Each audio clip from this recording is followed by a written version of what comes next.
വളരെ സന്തോഷമുള്ള ഈ സമയത്ത് നിങ്ങൾ സാക്ഷ്യം നിർബന്ധമാണ് കർത്താവ് കൃപചിതനായി സ്തുതിക്കുന്നു. പ്രിയ സഭയോടും പ്രിയ കഥാദാസിനോടും പ്രിയ പാസ്റ്റർ റോയ് പാസ്റ്റർ അതുപോലെ പ്രിയ സ്ക്വയർ മെമ്പേഴ്സ് എല്ലാവരോടുള്ള നന്ദി സ്നേഹവും ഞാൻ അറിയിക്കുന്നു. അധികം സമയം എടുക്കുന്നില്ല, 5 മിനിറ്റേ പറഞ്ഞിട്ടുള്ളൂ. ഞാൻ പെട്ടെന്ന് ഇരുന്നോളാം. ഞാനൊരു CD ഇൻട്രൊഡ്യൂസ് ചെയ്യാൻ വേണ്ടി വന്നതാണ്. സ്തുതിക്കാതിരിക്കാനാകുമോ? ഇത് ഞാൻ കഴിഞ്ഞ ഞാൻ കുറച്ച് വർഷം 9-10 വർഷത്തോളമായിട്ട് ഞാൻ കുടുംബമായിട്ട് ഇവിടെ ഷാർജയിൽ താമസിച്ചു. ചെറിയ ജോലിയും അതോടൊപ്പം തന്നെ കിട്ടുന്ന സമയങ്ങളിൽ കർത്താവിന് വേണ്ടി പ്രയോജനപ്പെടുവാനായിട്ട് സുവിശേഷകരിലായിരിക്കുന്നു. സുവിശേഷകർ എന്ന് പറയുന്നത് പ്രസംഗമോ പ്രവചന ശുശ്രൂഷയൊന്നും അല്ല. ഈ മ്യൂസിക് സംബന്ധിച്ചിട്ടുള്ള ചില കാര്യങ്ങളൊക്കെ ചെയ്യാനായിട്ട് ദൈവം ചില അവസരങ്ങളും രീതികളും തരുന്നു. അത് നന്നായിട്ട് ചെയ്യുവാനായിട്ട് ദൈവത്തിൽ ആശ്രയിച്ച് ഞങ്ങൾ നിൽക്കുന്നു. ഈ കഴിഞ്ഞ ചില മാസങ്ങളായിട്ട് എൻ്റെ പ്രിയപ്പെട്ടവർ എൻ്റെ വൈഫ് കുറച്ച് പാട്ടുകൾ എഴുതി. അത് പാട്ടുകൾ എഴുതിയെന്ന് പറഞ്ഞാൽ മനഃപൂർവ്വം എഴുതുകയല്ല. 2014 എൻ്റെ പ്രഭു ഈ ദേശത്ത് വരുന്നത്. ഏതൊരു വ്യക്തി ജീവിതത്തിൻ്റെയും ഇവിടെ വന്ന് അധ്വാനിക്കുമ്പോൾ അതിനുശേഷം അവരുടെ കുടുംബത്തെ കൊണ്ടുവരുമ്പോൾ അവരെന്തൊക്കെ നേരിടുന്നു, എന്തൊക്കെ ബുദ്ധിമുട്ട് പ്രയാസം സങ്കടം നേരിടുന്നു, അത് തന്നെ ഞങ്ങളും നേരിട്ടു. ആ സമയങ്ങളിൽ ഞങ്ങൾ നേരിട്ടപ്പോൾ ഞങ്ങൾക്ക് ലഭിച്ച ചില വരികളാണിത്. ഞങ്ങൾ നേരിട്ടപ്പോൾ ഞങ്ങൾക്ക് കിട്ടിയ കുറച്ച് വരികളെന്ന് പറഞ്ഞാൽ, ഞങ്ങൾക്ക് ഒരു സാധാരണ മനുഷ്യൻ അനുഭവിക്കുന്നതിനെക്കാട്ടിലും വലിയ ബുദ്ധിമുട്ടും സങ്കടവും പ്രയാസവും ഒക്കെ ഞങ്ങൾ ആത്മീയപരമായിട്ടും ശാരീരികമായിട്ടും എല്ലാ തലങ്ങളിലും ഞങ്ങൾ അനുഭവിക്കാൻ ഇടയാക്കി. ഒരു സാക്ഷ്യം എന്ന് പറയുന്നത്, ഞങ്ങൾ ഈ സീഡിക്ക് സ്തുതിക്കാതിരിക്കാനാകുമോ എന്നൊരു പേരിടാനുള്ള കാരണം, ഞങ്ങളുടെ ജീവിതത്തിൽ കർത്താവ് ചെയ്ത നന്മകളും അനുഗ്രഹങ്ങളും ഞങ്ങളെ നിലത്തു നിന്നും കർത്താവ് ഉയർത്തിയ ആ കർത്താവിന്റെ മഹത്വത്തെ നന്ദിയോടെ ഞങ്ങൾ അർപ്പിക്കുന്ന ഒരു സ്തോത്ര യാഗമാണ്.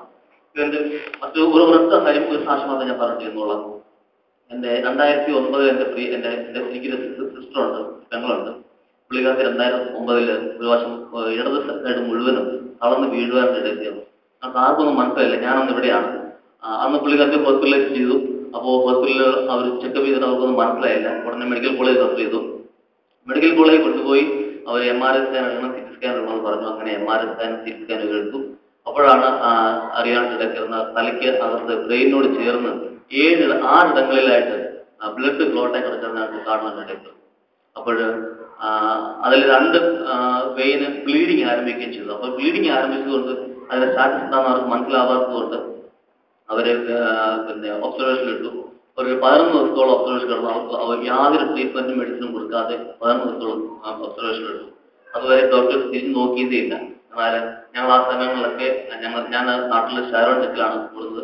ഞങ്ങളുടെ ചില പാസ്റ്ററും ദൈവമക്കളും പ്രിയപ്പെട്ടവരും ഈ രാജ്യത്തുള്ള എന്നറിയാം ദൈവമക്കളും എല്ലാവരും ഉപവസിക്കുകയും ചെയിൻ പ്രയറും മറ്റുള്ള എല്ലാ തരത്തിലുള്ള പ്രാർത്ഥനയുടെ ഫലമായിട്ട് ഇന്ന് കർത്താവിന്റെ കൃപയിൽ അവൾ ജീവനോടെ ഇരിക്കുന്നു.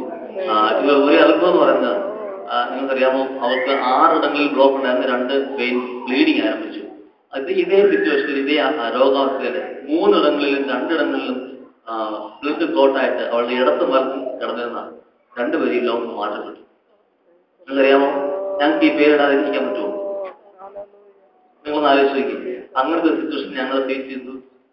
വളരെ മാനസികമായിട്ടും ശാരീരികമായിട്ടും ഞങ്ങൾ ഒത്തിരി പ്രയാസപ്പെട്ടു. ആ സമയങ്ങളിലൊക്കെ കർത്താവ് ഞങ്ങൾക്ക് നൽകിയ വരികളാണ്, ദൈവത്തിൽ ലഭിച്ച വരികളാണ് ഇതിൽ ഞങ്ങൾ ഉൾപ്പെടുത്തിയിരിക്കുന്നത്. ഇതിൽ പാട്ട് പാടിയിരിക്കുന്നത് ഞാനും എൻ്റെ വൈഫും എൻ്റെ അനിയനും എൻ്റെ അനിയൻ്റെ വൈഫും എൻ്റെ പെങ്ങളുടെ സിസ്റ്ററും മാത്രമേ ഉള്ളൂ. എൻ്റെ സിസ്റ്ററുടെ അനുഭവ സാക്ഷ്യങ്ങൾക്ക് അവൾക്ക് ദൈവം കൊടുത്ത വിടുതലിനെ പറ്റിയുള്ള അനുഭവ സാക്ഷ്യങ്ങൾക്ക് കൊടുത്തു. ഇതിൽ നിങ്ങൾക്ക് എക്സ്പോസീവായിട്ടുള്ള ഫോട്ടോസോ യാതൊരു പേരുകളോ ഒന്നും കാണാൻ പറ്റില്ല. ഇതിൽ നിങ്ങൾ നോക്കുമ്പോൾ എസ്റ്ററോ മാർക്കോസോ വിനോദ് ചാപ്പിയോ അങ്ങനെയുള്ള പ്രഗത്ഭരായിട്ടുള്ള ആരും പാട്ടില്ല. പിന്നെ വലിയൊരു സന്തോഷം എന്ന് പറയുന്നത്, ഇതില് അഭിഷക്തരല്ലാത്ത ദൈവത്വ പ്രാപിച്ചു വീണ്ടെടുക്കപ്പെട്ട് രക്ഷിക്കപ്പെടാത്ത ഒറ്റ മനുഷ്യനാണ് കൈകൊണ്ടിരുത്തി. ഞാൻ അവർ രക്ഷിക്കപ്പെടാത്തതുകൊണ്ട് അവരെ ഞാൻ കുറ്റം പറയുകയല്ല. അങ്ങനെയുള്ള ഒറ്റ മനുഷ്യന് കൈകൊണ്ടിട്ടില്ല. കൈതൊട്ടു എന്ന് പറയാൻ ഇത് ലാസ്റ്റ് ഫയറിൽ മീറ്റിങ്ങിന് വേണ്ടി ഞാൻ കൊണ്ടുകൊടുത്തപ്പോൾ പ്രിന്റ് എടുക്കാൻ വേണ്ടി അവർ മാത്രമൊന്നും അവർ രക്ഷിക്കപ്പെടാത്തവരായതുകൊണ്ട് അവർ മാത്രം കൈതൊട്ടു. ഈ പാട്ട് അതിന്റെ ഒരു ചൈത്യം നിങ്ങൾക്ക് കേൾക്കുമ്പോൾ മനസ്സിലാവും. ഇത് നിങ്ങൾ പുറത്തൊന്നും കൊണ്ടുപോകുന്നില്ല. പക്ഷെ നിങ്ങൾക്ക് ഇതിൽ ഈ ഗാനങ്ങൾ ഉണ്ടായ സാഹചര്യത്തിലും ആ സമയങ്ങളിൽ ഞങ്ങൾ അനുഭവിച്ച ആത്മാവിന്റെ ഒരു അനുഭവം നിങ്ങൾക്ക് ഈ പാട്ട് കേൾക്കുമ്പോൾ മനസ്സിലാവും. ഞാൻ ഒരു പാട്ടിന്റെ 2 വരികൾ മാത്രം പാടിക്കുള്ളൂ. എനിക്ക് വേറെ ഇഷ്ടപ്പെട്ട ഒരു ഇംഗ്ലീഷ് പാട്ട് ഉണ്ടായിരുന്നു. ഞാൻ അതിന്റെ ഒരു കുറച്ച് എന്റെ വൈഫ് എഴുതിയ ഒരു പാട്ടിന്റെ ലിറിക്സ് ഞാൻ ഇംഗ്ലീഷ് പാട്ടിന്റെ ട്യൂണിലേക്ക് മാറ്റി ഞങ്ങൾ അതിനകത്ത് ആടി നിൽക്കുന്നത് കേൾക്കാം. നിങ്ങൾ എല്ലാവരും ദയവേത് CD വാങ്ങിക്കണം, ഞങ്ങളെ പ്രോത്സാഹിപ്പിക്കണം. ഞങ്ങളുടെ പ്രവർത്തകർ പ്രാർത്ഥിക്കണം എന്ന് പറഞ്ഞു. ഈ ദിവസം നമ്മൾ ദിവസം നന്ദി പറഞ്ഞുകൊണ്ട് ഒരു പാട്ടിന്റെ ഇടവേള മാത്രം പാടി പ്രവർത്തിക്കണം.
ആരാധിപ്പാൻ യോഗ്യൻ അങ്ങേ ഞാൻ ആരാധിക്കും അങ്ങേ പുകഴ്ത്തിയിടും.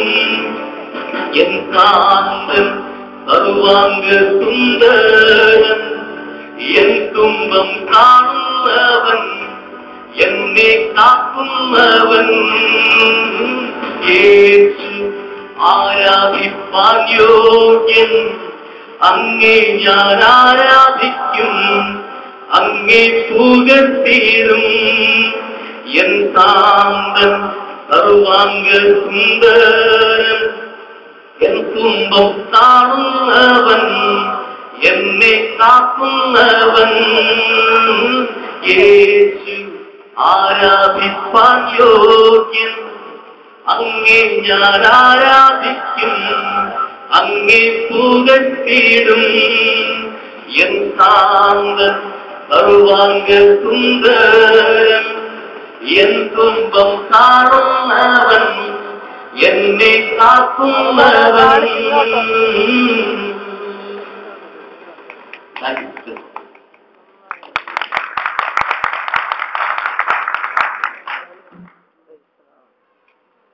നമ്മെ അനുഗ്രഹിക്കട്ടെ. വിവിധ സാക്ഷ്യങ്ങൾ കേൾക്കുവാൻ ദൈവമെ സഹായിച്ചല്ലോ. വിശേഷിച്ച് ഈ പ്രിയപ്പെട്ട ദൈവ മകന്റെ പ്രയത്നങ്ങളെ ദൈവം സഹായിക്കട്ടെ. ജീവിത അനുഭവങ്ങളെ കുറിച്ച് പറഞ്ഞല്ലോ. നല്ല ഗാനങ്ങൾ, ജീവിതത്തിന്റെ അനുഭവങ്ങൾ എഴുതിയിരിക്കുന്നത് നമ്മുടെ ജീവിതത്തിൽ സ്പർശിക്കും, വിടുതലായി തീരും എന്നുള്ളത് യാതൊരു സംശയമില്ലതുമില്ല.